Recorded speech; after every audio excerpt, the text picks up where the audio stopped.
with that said, I'd like to start off by saying good morning, Ms. Natasha Ismail, Regional Director. Thank you so much, and I appreciate our call this morning. Ms. Gail Wiggins, thank you so much for being on the call. Mr. Al Randolph in Oakland, good morning, sir. Ms. Caroline Baker, good morning. Mr. Dale Ranson, good morning. Dave Culver, the professor, good morning. Mr. David Wright, good seeing you, sir. Frank and Patricia Bowman up in Elk Grove, California, thank you so much for joining.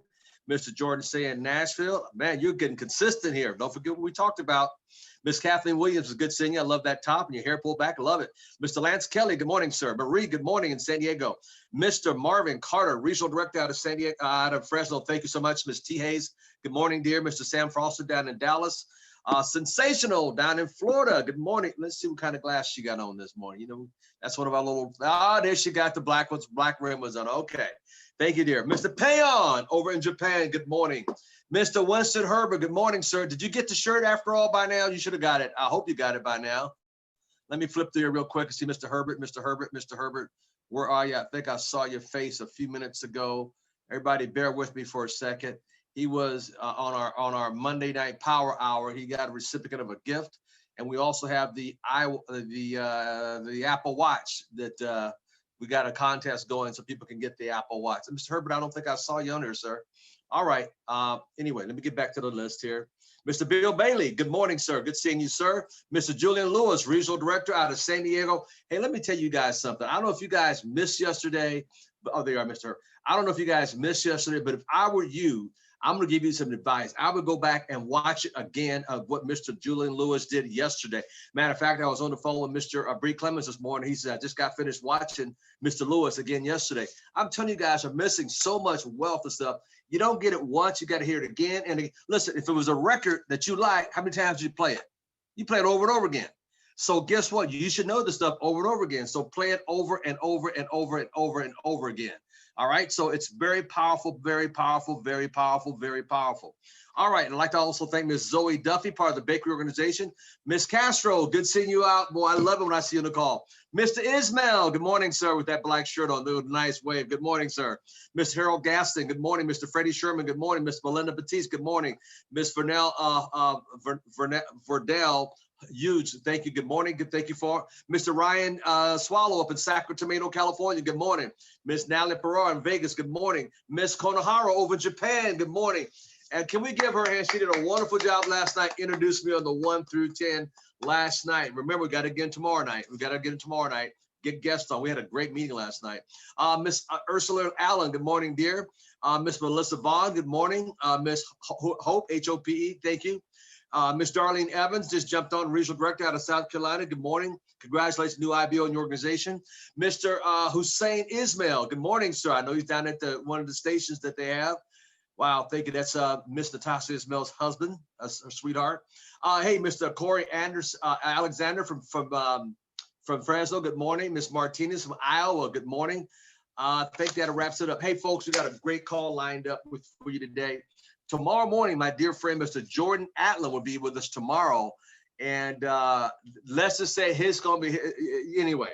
And then Friday, we'll have a recap of Mr. Cooper. But anyway, today, this young man hails from the area of Houston, Texas. Sent the flyer out. Most of you got the flyer. You should know who he is. He's been with us before. He's not a stranger to our call at all. We love having on. He has a great insight and philosophy about life, which I totally adopt to. We have many conversations. I love him. He's a great leader, great family man. I love his wife. His daughter's a doctor. They have controversial conversations. And I just love his conversation because it opens us up to learn on things that we need to learn, that we think we know, that we don't know. And he hails from Houston, Texas. Hold on a second. Let me get some things out here. He hails from Houston, Texas. What can I say? He's a leader, an instructor. He also has worked for Fortune 100 companies, advised them, broke sales records, and just a guy that I want you to always hear from because he has a great head on his shoulders. Without further ado, my dear friend from Houston, Texas, the great Mr. Dwight Williams. Good morning, sir. Good morning, everybody. Good morning. Happy New Year. Happy New Year to everybody on the call today. Thank you, Mr. Thomas, for having me on here. I appreciate it. I really, really, really do. Is everybody excited about this new year? Please tell me you're excited about this new year. because 2021. Now, I'm not excited about 2021 because I got out of 2020, because 2020 actually was a good year for me. And it's no reflection on anything or anybody or any. It's just I'll tell you this: even if I had a lot of challenges in the 2020 year, I would have used them all for growth. You learn from the challenging times.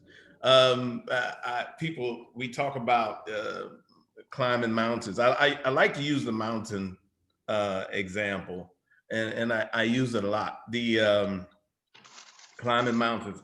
And I've told this story before. Young people come to me all the time and they say, "Hey, I don't know why. I just want to be here." And I always tell them, "Is you're at the base of the mountain, looking up at the peak, saying that's where I want to be."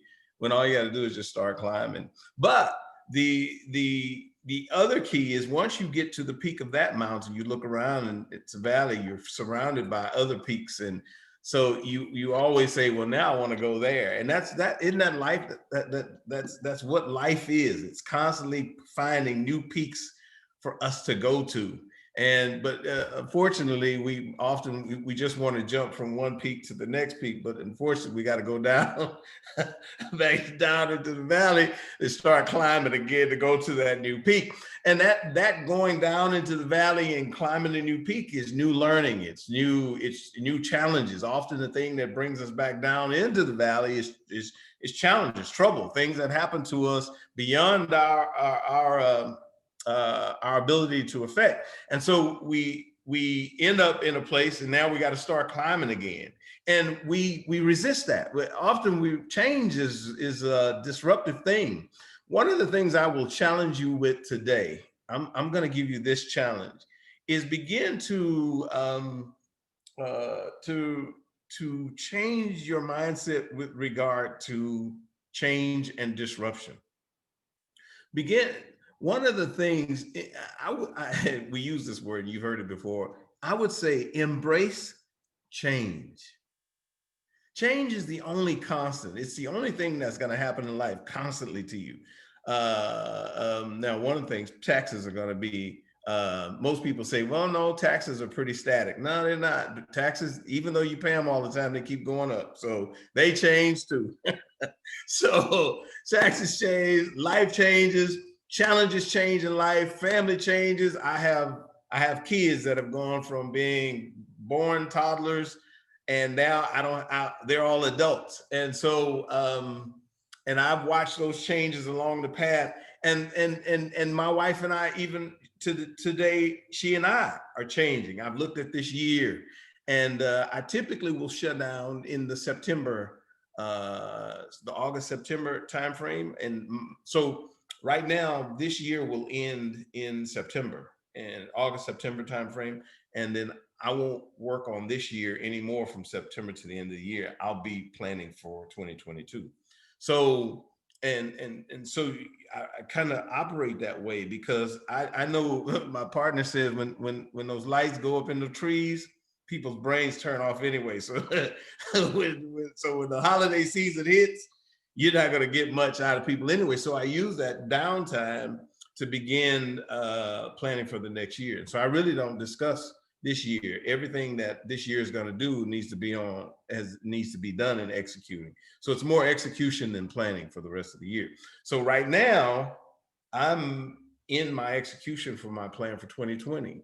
So and the reason I'm actually talking about that concept is, I talk about faith all the time, because I think it sits at the center foundation of everything we do. So you've heard me talk about the difference between belief. Belief is faith that is static, and faith is the verb form of belief. So I think two things that come together as we move into this new year. I begin to talk about progress. So let's make this year a year of progress. So the question I have for you is, how are you sure this year won't end like 2020? Are you positive that this year, 2021, won't end at the same place that 2020? And if I were to ask you, how would you quantify that? What would you say? Now, I'm gonna go through why. There is a difference between two words: the word movement and the word progress. They are not the same. All progress involves movement, but all movement is not progress. So back to my, I get back to my favorite book and how it works. The Bible says that now faith is, and it is the substance of the things of our dreams. The things we hope for are a product of what we are, our faith. And I said faith is a verb form of belief. So now let's delve in. So I asked you the question, how can you assure that this year won't end in the same place as the last year? Two things. Do you have a plan?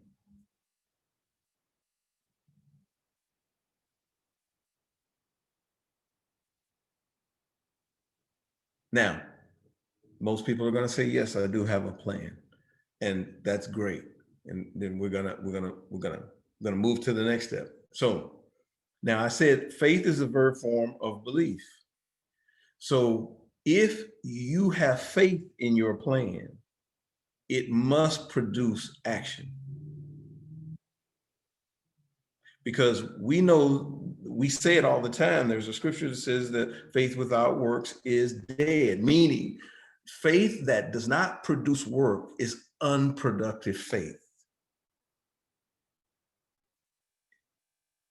So real faith actually produces action.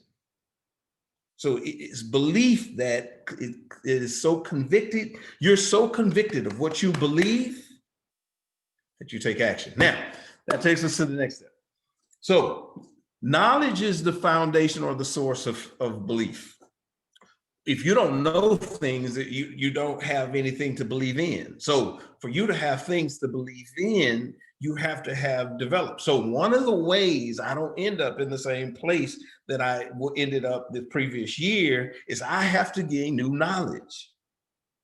Because knowledge is the key for all advance. Any breakthrough in life is a product of new knowledge that I have become convicted of that produces new action. Remember, every path is going to cause me to do something. So I gain new knowledge. That new knowledge, I become emotional about it and passionate about that new knowledge. And that passion causes me to take action, and those actions create new outcomes in my life. It's a simple formula. Now, action without a plan, though, is one of our other challenges. I believe many of us, not us, I mean, many people in general, start years off excited. They write New Year's resolutions and they do all that. They get this emotional. I typically don't get very emotional about the stuff I do. I just don't.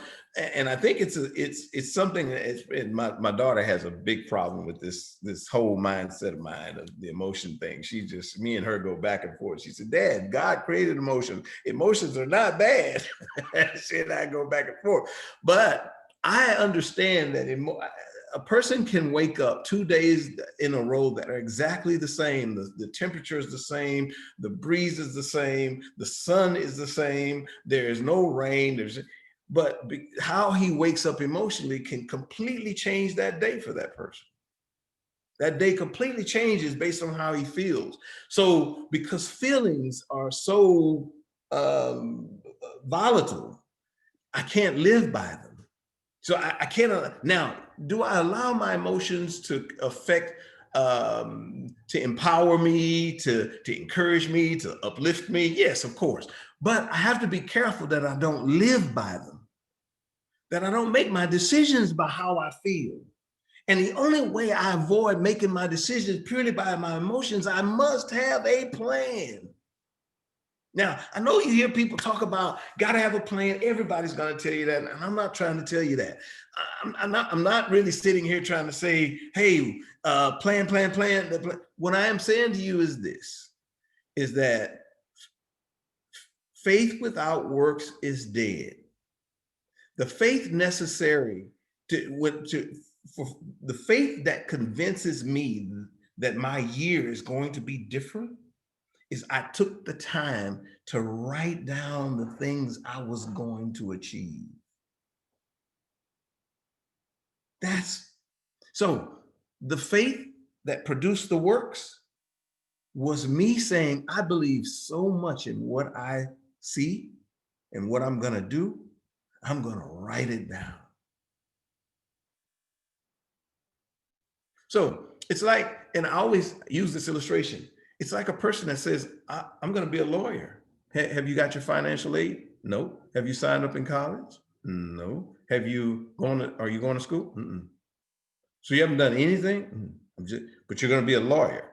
Yeah, I'm going to be a lawyer. But you haven't done anything. No, I haven't. I believe. I believe you believe.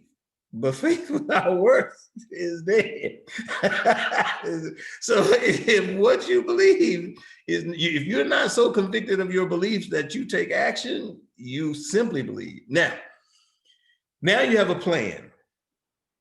Now the plan is something that I have, and I'm going. Like the preacher says, I'm going somewhere with this. So get 7 minutes. Give me 7 minutes. So now that I have a plan, it is now I can take directed action. The plan that you write down is like the map that you take to get to the place that you're going. If a person that is going to end up in the same place at best that he started this year is a guy that starts driving on a road with no destination in mind, no map, no plan to get anywhere. He just starts driving. Well, which way is he going? Every road, every exit is going in his direction, which is anywhere. So he'll end up anywhere. Why? Because he doesn't have a destination in mind. Now, our plan gives us a destination. The difference between movement and progress is planned action. So progress requires those two things. It requires a plan or destination, and it requires you to take action. Those two things. Planning requires knowledge. It requires your belief. Of course, it requires passion, but that plan is necessary. And you taking action with regard to that plan is also necessary. If you take action without a plan, it is movement, random movement. In most cases, at best, you'll end up in the same place you ended up in 2020, at the end of 2020. If you have a plan without action, at best, you'll end up in the same place that you ended up in 2020. And notice I say at best, because there's a great chance you'll digress. Instead of progress, you'll digress. And so those things are necessary. Now, so how do I put my plan together, mindset-wise? I've listened to a lot of people. I've had a lot of conversations with a lot of people with regards to 2020 and where we are today. And I move around, and so I listen. I listen to what people say, and I hear a lot. You know, we made it out of 2020, man. Say goodbye to 2020, but I actually love disruption. It doesn't feel good. Absolutely, it does not. Just this morning with Mr. Thomas and Mr. and Mrs. Davis. It's tragic. It is truly tragic. But the way we honor them and the things they've done is for us to continue to pursue the things that they believed in. And that's how we do that. If we believe in those things as well, the way we truly honor that is not to remember it, is for us to actually act on it. I'm with Mr. Thomas. We have been presented with quite an opportunity in ACN. It is a tremendous opportunity. And I think what happens is we often don't have plans, and we often can't see what we have. So let me give you an example. How many of you knew, I don't know if you trade. I trade. Walt Disney is in the last few weeks has hit its all-time high. It's a tremendous stock. I mean, it is going off the roof. That company was started in the middle of the Great Depression. Middle of the Great Depression is when that company started. One of the greatest times to start something new is in the midst of disruption and change. It's the greatest time to start new things. I think sometimes it's life forcing us. It's saying it's time. It's time for you to move to the next level. Now, I prefer to do it to myself, but sometimes we just don't have the discipline to do it to ourselves. So sometimes life comes along and it nudges us along, knowing where we need to go. And so when I look at an environment like what we have right now, I see it as opportunity. The Kennedy dynasty was started in the Great Depression. I don't know if you knew that.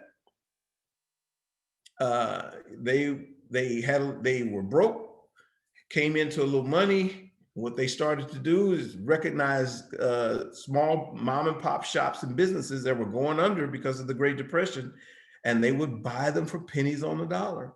And when everything turned around, they owned businesses that cash flowed for them that they had paid hardly nothing for. But they were able to be about their wits in a time where most people were panicking. But for us to be able to do that, we have to have clear vision for our lives. So I told you about writing your plan down. And I told you it was an act of faith. The action that is produced by belief is our act of faith. My favorite book, the Bible says, write the vision down and make it plain. It tells it, write it down in such a way. So we are a marketing business, a network marketing business, a relationship building business. It says, write that vision so plain that you can hand it to other people and they can run with it.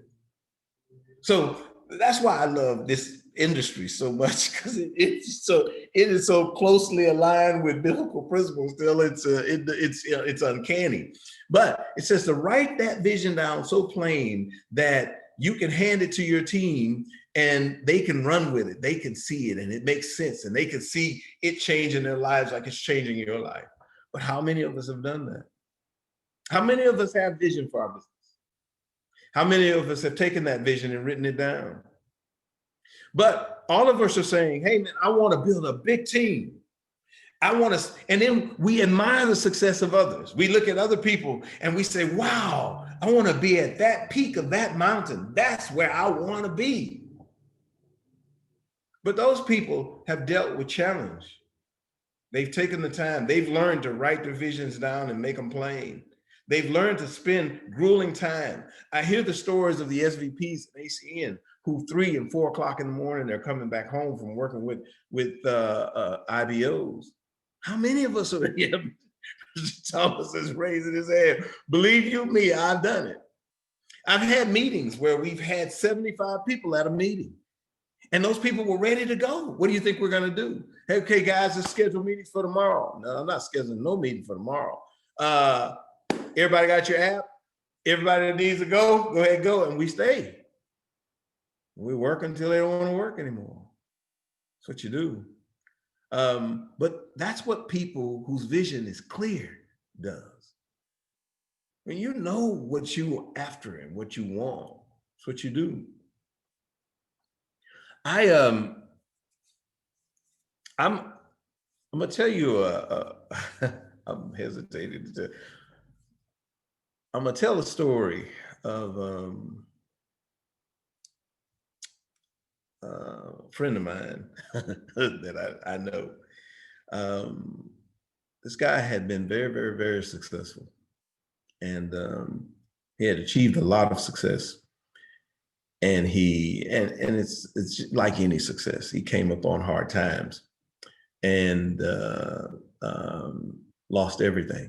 This person was really close to me, lost everything, and was devastated. And being a business person and a businessman, I could see some of the kind of the mistakes we're making, not paying attention to the clients, and they struggled. They bought homes and cars and helped a lot, and really helped a lot of people too, and had a lot of success. When he hit the bottom, he became overwhelmed with the question of why am I here and where do I go? He start dealing with I don't know how to get from here to where I want to go. How did I get here? And how did this happen to me?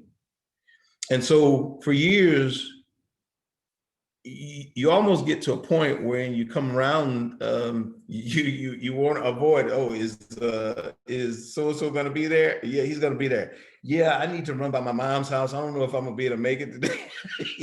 you get to a point where you avoid. But he had become overwhelmed by the situation that he found himself in. And we finally were able to meet one day, and we sat down and had a conversation, and it became clear that he had gained such clarity of the negative situation he was in. He could no longer have vision for his life. He couldn't see where he could go, being blinded by where he was at. I'm going to say to you guys, and I say this all the time, but I'm going to tell you point blank. I am 56 years old. I am. And I know there are people on this call right now who are 20 and 30 years old. And I say this, and I say this jokingly, but I would give you every success I've had. I trade every single one. And let me say something before I say that. I'm excited now, more excited now than I have ever been in my life. I see the tragedy, and I don't want you to think that I'm not sensitive to the challenges that we face with the virus and all of that. But I also see the opportunities that we are being presented with right now. There are so many opportunities today. They're just all over the ground. Just ponder this thought, guys. Bitcoin tripled this year. In 1 year, it tripled. People say, I want to be successful. I want to create wealth. I want to do this. Most of the times, the opportunities that you look for are right there in front of you, and we just don't see them because we get distracted by the circumstances and the situations we find ourselves in. And those things blind us to where we can't see what's right in front of us. Bitcoin tripled. It went from $6,000 this year to 30. I have one at $35,000, I think, today. Can you imagine? See, almost 6 times. That's just Bitcoin. Tesla.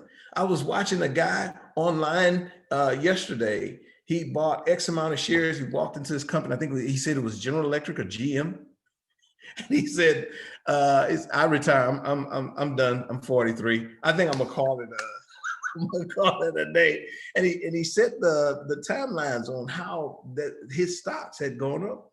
And that's just that.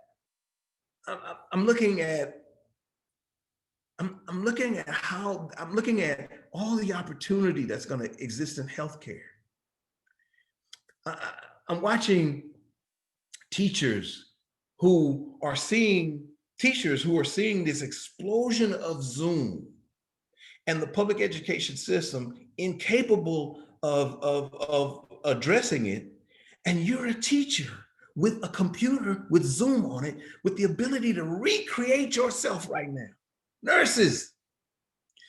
And there's a whole population of nurses who are saying this is the worst thing. It's the worst. No, you're a nurse in a pandemic.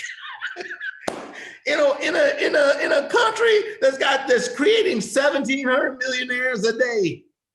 You think this is a bad thing? This is the bad. I mean, once again, not the tragedy, but the opportunity. This is the best time ever for opportunity. So how we see things matters more than anything. So, but your sight is not enough. You got to put it down on paper. You got to have a plan. You got to write your vision. You got to write what you see and make it plain. Because the only way it expands is for your plan to be so clear that every other people see it, fall in love with it, and connect with it. I'm gonna make a prediction now. Oh God, man, it always goes. Good gracious. I got a couple minutes. I'm about to make a prediction. Write this prediction down. In the past, people have been very careful to talk about the industry that we are in.